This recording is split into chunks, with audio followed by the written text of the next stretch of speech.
पाकिस्तान का cricket board अपने जिसे कहते हैं ना क्रिकेट फैन से इतनी मोहब्बत करता है, इतना उनका ख्याल रखता है कि ईद के दिनों में भी पीसीबी ने सोचा कि यार इनकी ईद क्यों अच्छी गुजरे, लगा दो पोला सा इनको टेस्टर।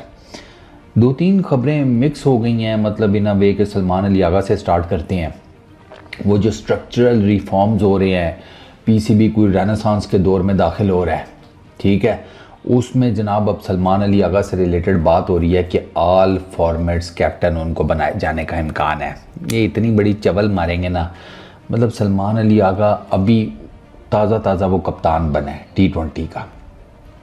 न्यूजीलैंड में क्या हुआ वो आपने देखा, एक बांग्लादेश की सीरीज़ आपने होम सीरीज़ जीत ली है, उस पर अब आप ऐसा सलमान अली आगा ने कौन सा आपके सामने परफॉर्मेंस और वो टीम को एकदम से एवोल्यूशन के प्रोसेस से गुजार कर वर्ल्ड चैम्पियन बना दिया कि आप उसे तीनों फॉर्मेट्स की कप्तानी दे रहे हैं। ये बात मेरे नहीं समझ में आ रही मतलब केड़ी चैम्पियंस ट्रॉफी जीत लिया सलमान अली आगा ने। खैर चैम्पियंस ट्रॉफी तो जीतता ही है तो उसको निकाल देते हैं, खैर चलो छोड़ो उसको रहने देते हैं। कौन सा वर्ल्ड कप जीता है, कौन सी ऐसी मेजर परफॉर्मेंस है कि सलमान अली आगा को आप तीनों फॉर्मेट्स का कप्तान बना रहे हैं। आपने यही काम जिसे कहते हैं जल्दी में बाबर आजम के साथ किया और वो फिर आपको क्या रिजल्ट्स फेस करने पड़े वो आप भूल गए।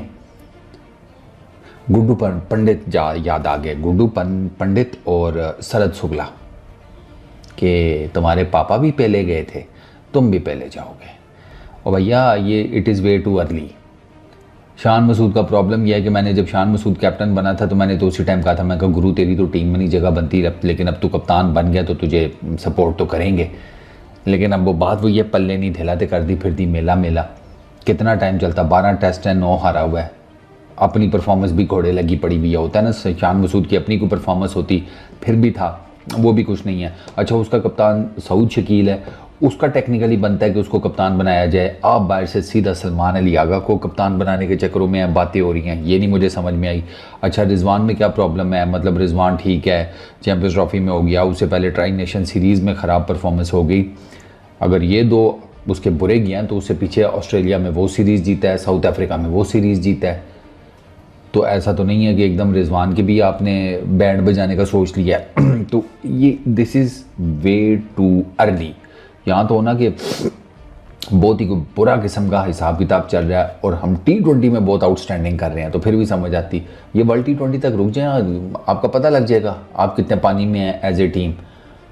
थोड़ा सा अच्छा परफॉर्म करना शुरू करते हैं, साथ ही भैंस की आँख ये पहुँच जाती हैं भाई उसका भसड़ करने।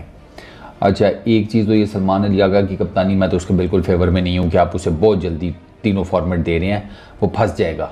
3 टीमें संभालना, 2 के काफ़ी सारे प्लेयर्स तो तीनों फॉर्मेट ही खेल रहे होते हैं, बट स्टिल तीनों फॉर्मेट्स में मैनेज करना मुश्किल हो जाता है। T20 का अपना माइंड सेटअप होता है, ODI का अपना है, टेस्ट क्रिकेट का अपना है। सलमान अली आगा बेचारा एक है, किधर किधर जाकर बैठेगा। तो ये मेरे सामने सलमान अली आगा के साथ ज़्यादती है। और अगर वो कबूल कर लेता है और नहीं परफॉर्म करेगा तो फिर तो 76 है, सीधी सी बात है। तो उसको मेरे सामने उसको खुद भी थोड़ी अकल करनी चाहिए कि अगर इस किस्म का कोई प्रपोजल बन रहा है कह दे भाई it is way too early. अभी तो यार वो अभी कप्तान बने हैं यार, अभी T20 का, साथ ही 2 और फॉर्मेट भी ठोक दो। और ठीक है टेस्ट क्रिकेट में नहीं परफॉर्मेंस आ रही, सऊद शकील को दे दो, वो वाइस कैप्टन है। ODI क्रिकेट में थोड़ा वेट कर लो। एक चीज़ ये, अच्छा एक ऑब्जर्वेटरी कमेटी बना रहे हैं ये, उसमें वो उसका बताया तो यही जा रहा है कि वो कोई क्रिकेट के मामलात के ऊपर नज़र रखेगी। इस तरह की तो और भी बड़ी कमेटियाँ हैं, ये क्या अनोखा करेगी, ये कौन सा कोई 36,000 फीट ऊपर से कोई नज़र रखेगी। हैं कमेटी है, सैटेलाइट है, ऊपर से नज़र, मतलब क्या है यार। अच्छा उसमें सरफराज अहमद को भी इंडक्ट किया जा रहा है, उनको बुलाया गया है पीसीबी के दफ्तर में, सिकंदर वक्त को बुलाया गया है। ले दे के वही है ना जो मीडिया में तनकीद करता है, ले आओ। सैफी भाई की बात नहीं कर रहा, सिकंदर वक्त की बात कर रहा हूँ। वो बस नाखुश अंकल है टीवी के, वो किसी हाल में खुश नहीं होते, तो वो जो कि तनकीद करते रहते हैं, चलो बेच पाओ, ये वही वाला खाता है, मुँह बंद करो इजाते, अब वो हो जाएगा आपके सामने है। फिर वो तनकीद का लेवल काफ़ी जिसे कहते हैं ना टोन डाउन हो जाता है। जब पीसीबी में नौकरी मिलती है ना तो सारे जिसे कहते हैं ना घर में जब फ्रूट लेके जाती है ना तो फिर घर वाले भी कहते हैं कि अब तो नौकरी मिल गई है, अब थोड़ा हाथ होला रखें, एमी नौकरी ना कहीं चली जाए, बस ऊपर ऊपर से लगे रहें। वो होता नहीं है, नहीं जानू मुश्किल हो जाएगा, तुम ऐसा करो ऊपर ऊपर ही रख लो। तो ये वो वाला चक्कर है।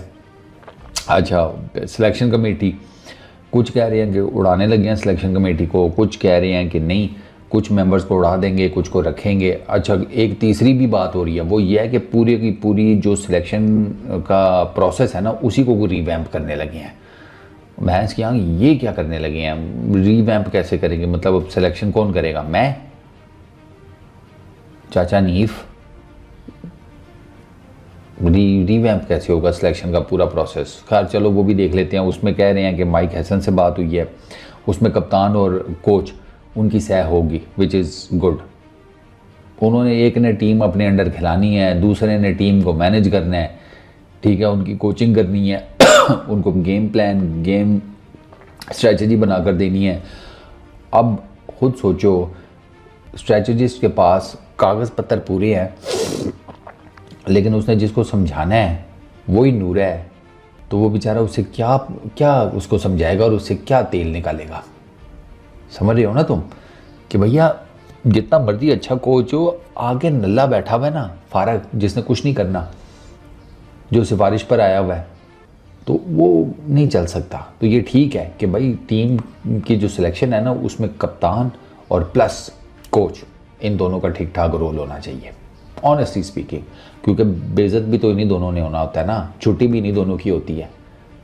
इनसे ऊपर सिलेक्शन कमेटी को पकड़ लेते हैं बस, बाकी कहीं कुछ चेंज नहीं आता। हम इन्हीं डोमेन्स में खेलते रहते हैं और समझते हैं कि अगली दफ़ा परफॉर्मेंस अच्छी हो जाएगी, अगली दफ़ा और कुट पड़ जाती है।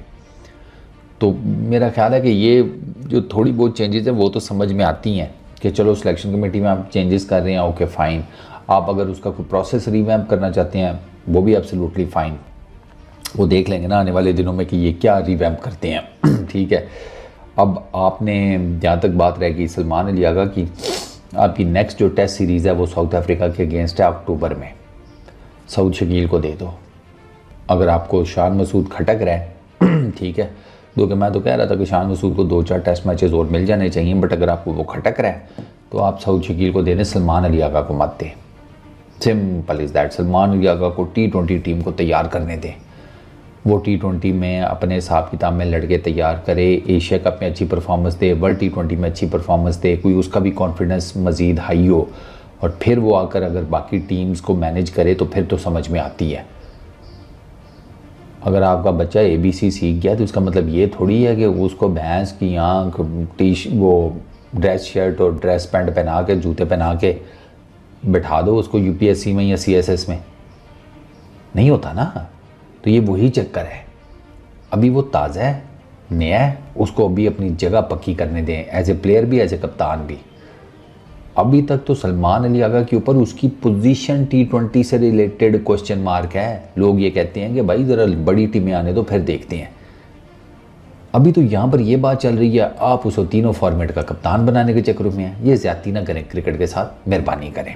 और बाकी अभी देखते हैं आने वाले दिनों में मज़ीद ये चीज़ें बेहतर होंगी, खुलेंगी, ठीक है ना। जिस तरह इंजन खुलता है, जिस तरह बंदे की खुलती है, उसी तरह फिर क्या पता ये ऐसे डिसीजंस ले लें कि मैं और आप फिर पूँ की जगह पाँ कर रहे हो। इस वीडियो में इतनी, अपना बहुत ख्याल रखना। नेक्स्ट वीडियो में मुलाकात होगी। Peace out.